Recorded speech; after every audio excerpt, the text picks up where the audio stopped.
Hello and welcome to the first drive of the new Ford Everest. The new Ford Everest has 4 models on offer. Let's have a quick look through them before we get into it. First up we have the Ambiente, which has the 2-litre turbo diesel engine and a 10-speed auto. It has cloth trim, manual moving seats and is a 5-seater version. The infotainment screen is a 10.1-inch display. This model also comes with 17-inch alloy wheels. Next up we have the Trend, which comes with 18-inch alloy wheels and has the same engine and gearbox as the Ambiente. This also comes with a powered boot lid, some leather accented interior and an upgraded 12-inch infotainment screen. Both the Ambiente and the Trend can be optioned with a full-time 4-wheel drive mode. The Trend also comes with 7 seats as standard. Now we're on to the Sport. The Sport is where things get serious. The Sport comes with the V6 turbo diesel engine, also has heated and cooled front seats, an upgraded interior, 20-inch alloy wheels which are gloss black and gloss black accents all around the exterior. The Sport is the first model to contain the new all-terrain system in the Ford Everest, which has a front-facing camera, locking diff on the rear and trail control system, which allows you to control the speed at which you approach a trail. Very handy for those learning how to take on trails and tricky situations. Now we're on to the range-topping Platinum. This model comes with 21-inch alloy wheels, a dual panoramic sunroof, heated second-row seats, and a 12.4-inch instrument gauge cluster. As well as this, you have some very fancy LED matrix headlights which adjust the high beam around opposing traffic. Both this model and the Sport come with a 360-degree parking view camera, which also has a zoom function to help on trails when needed. The Platinum carries over from the Sport the terrain management system to help you navigate the tricky trails. The Platinum runs the V6 turbo diesel with the 10-speed automatic, and this package is really the most comfortable on the road. It is a really nice place to be and worth checking out.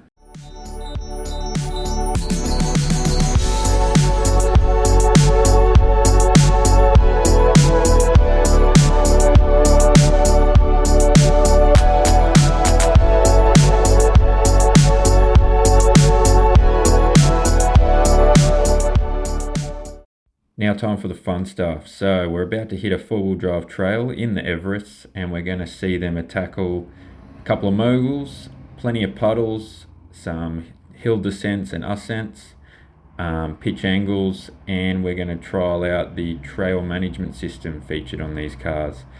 And we're going to see how the suspension handles and also the different tyre packages. So through here, some of these cars are fitted with the off-road tyre and wheel packages, and some are fitted with the road package. For example, the Platinum here in some of these videos is running the 21-inch road tyre, and to be honest, it handled these tricky situations just as good as the others, and we were super impressed with the way the road tyre and rim package still held up in the off-road scenarios.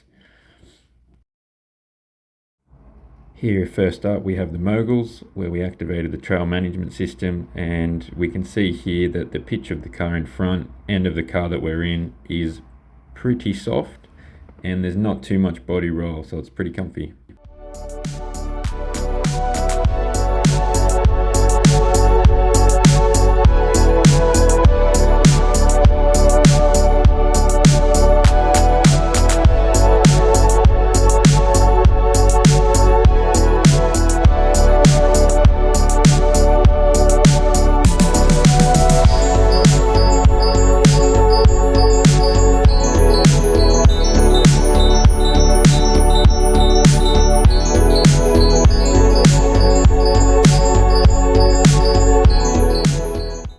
Alrighty, we've just navigated some puddles and now we're trying to go over this rut here with the trail management camera to make sure that we don't get stuck in the middle.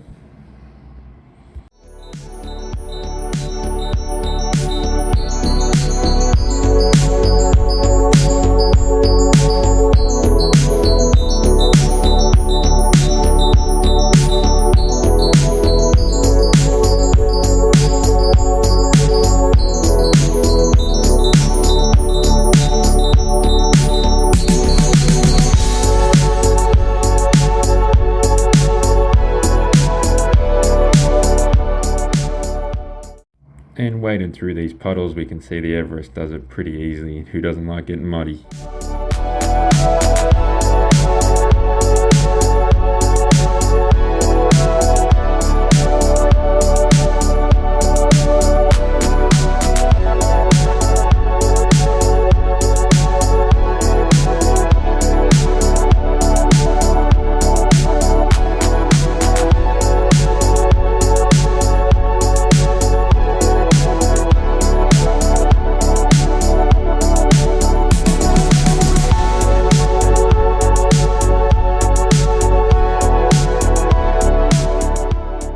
Guys, the wrap up on the Everest.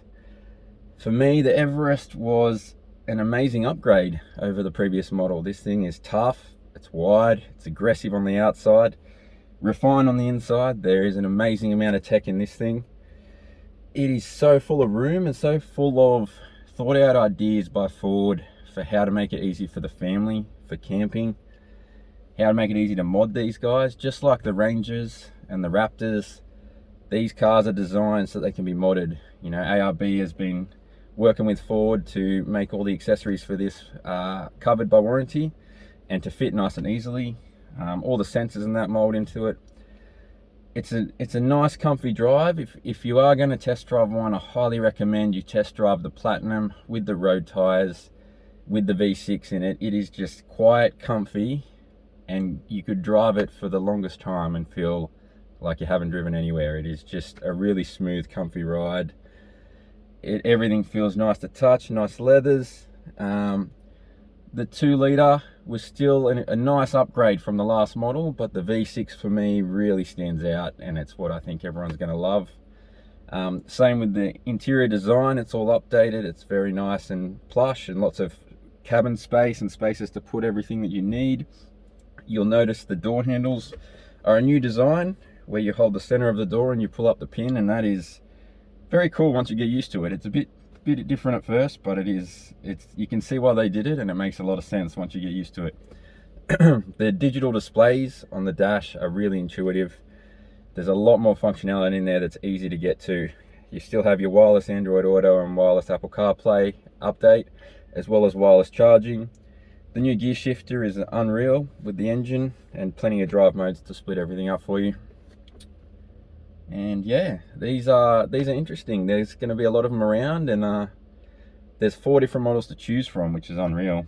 So there is one for everyone, I think. And for me, my favorite one is the Sport.